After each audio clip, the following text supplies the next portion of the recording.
everybody, welcome back. It is my Tuesday 3:30 talk today. Today is week 3, and we are going to be looking at the sound relationship house through a trauma lens. This week, we are talking about the importance of turning toward instead of away from our partner. I am Bonnie Barclay. I am the owner of Creekside Counseling and Wellness, a practice in Knoxville, Tennessee. If you're here with me, either now or watching the replay, please comment below. If you have any questions, feel free to comment as well, and I will get back to you on those questions. Also, be sure to check out my post this week for more information about what I'm talking about today, and feel free to ask any questions on those posts as well if you have them. So let's get started. Julie and John Gottman say that there are 2 simple truths of happy couples. And those truths are they behave like good friends and they handle conflicts in gentle and positive ways. Behaving like friends is what we've been talking about. The first 3 levels of the sound relationship house is all about friendship. And behaving like friends means that their relationship demonstrates 3 things: respect, affection, and empathy. So we're going to continue to look at how to nurture this friendship. Friendship and connection are built on what Gottman refers to as bids for connection, and learning how to turn towards those emotional bids. Turning towards is the expression John Gottman uses for emotional connection. We cannot emotionally connect, or we can emotionally connect every time we recognize that something is meaningful or important to our partners and we turn towards them. Every time our partner wants to connect with us, making a bid for connection, we turn towards them. That helps us build the same emotional connection critical for the friendship of the relationship. So what are bids for connection? They are any attempt at offering affection, attention, or any type of positive affirmation or connection. So let me give you 2 examples of a bid: turning towards versus turning away. The first being an example of a direct bid, and the other is what they call a hidden bid, looking for longing in a complaint. Seeing the bid, even when it's presented in a negative way, so connection is restored. So here we go. A direct bid may look like a wife saying, "Getting the kids off to school was so stressful this morning. We barely made it on time." With connection looking like her partner looking up from the computer, closing it, and saying something like, "Well, tell me what happened." A failed bid may be him saying, "Sorry, hun," without looking up and continuing his work. A hidden bid may come out as a complaint. For example, "All you do is work," with the hidden bid being, "I miss you, want more time with you." How we respond to these can either support connection, repair connection, or erode connection. Let me go through those 3 again. Support connection, repair connection, or erode connection. As you continue to work on and expand your love maps, and that was the first video, getting to know your partner's world, you'll be better able to recognize and respond to these bids. Missed or failed bids are seen as turning away, and if the relationship deteriorates, negative sentiment override can take over, and the 4 horsemen ride in, which can then result in turning against, which is more critical and contemptuous. So why is this so important? We know to be nice to each other. We know to be friends. Why is this important? When you turn towards bids, it communicates different things to your partner. It says, "I'm interested in you. I hear you. I understand you or would like to." It says, "I'm on your side. I'd like to help you. I'd like to be with you.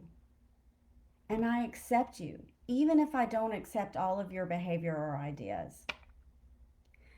Gottman's research shows that after a failed bid, people will not try again 80% of the time. 80% of the time after a failed bid, they will not try again. At the 6-year mark, he noticed that couples who were still married turned towards each other 80%, 86% of the time. And couples that divorced turned towards each other only 33% of the time. This is a key indicator of the health of the relationship. When partners are emotionally available and are able to discuss both the good and bad things in life, the couple's attachment bond creates a safe haven that makes partners feel safe, calm, emotionally connected. And this is important for every relationship, even more so for those with a trauma history, where those two relationship questions come into play. And I've repeated this each time because of the importance of those attachment questions. Are you there for me? Can I count on you? So now let's pick up that trauma lens and talk about some of the things that can get in the way. Trauma is often, but not always, about childhood. If it is about childhood, it's often, but not always, about family. Other distressing events are explored when I assess clients coming in for counseling. An EMDR looks at past, present, and future. They call that the three-pronged approach, while exploring triggers or situations to address in the assessment process. As part of this process, I look at the negative beliefs that my clients have about themselves or the world that are negatively impacting them now. Then I look for the earliest memory that set the groundwork for this particular problem and the negative belief associated with it. There are different categories that these beliefs typically fall under. Responsibility, which includes areas of personal defectiveness or responsibility in terms, did I do something wrong? Lack of safety, lack of control or power, and a new one, connection and belonging. So let's look at this related to bids or failed bids for connection, turning towards, away, and even turning against.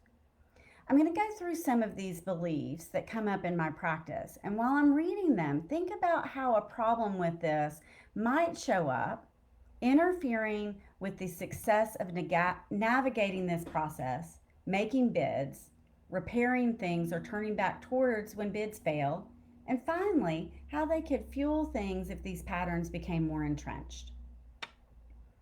I am bad. I am worthless or inadequate. I am not good enough.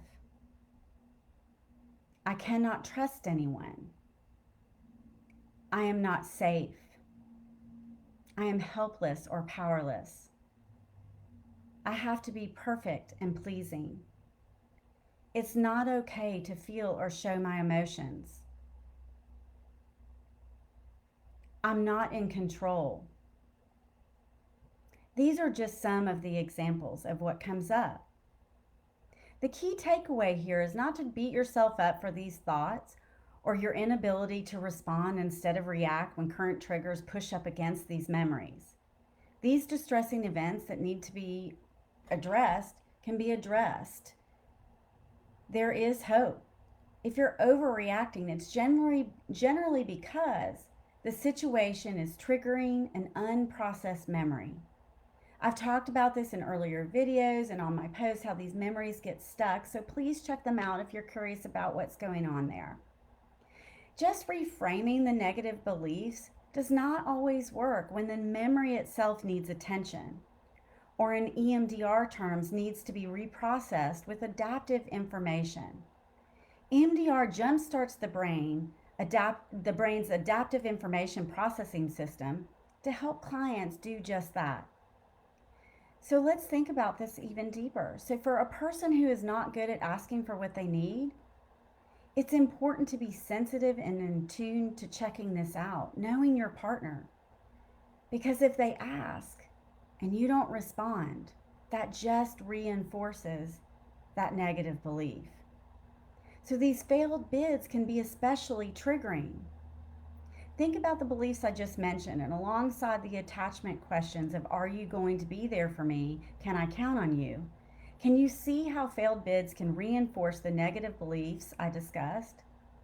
Why 80% of people will not try again after a failed bid?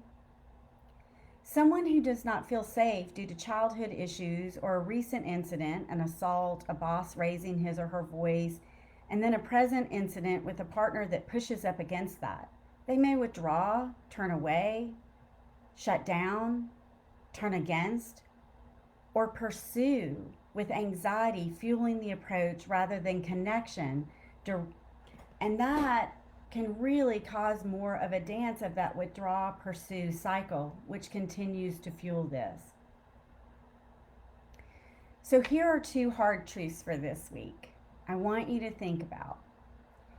Hidden bids, those that come out sounding negative or critical, are important to pay attention to for the health of your relationship.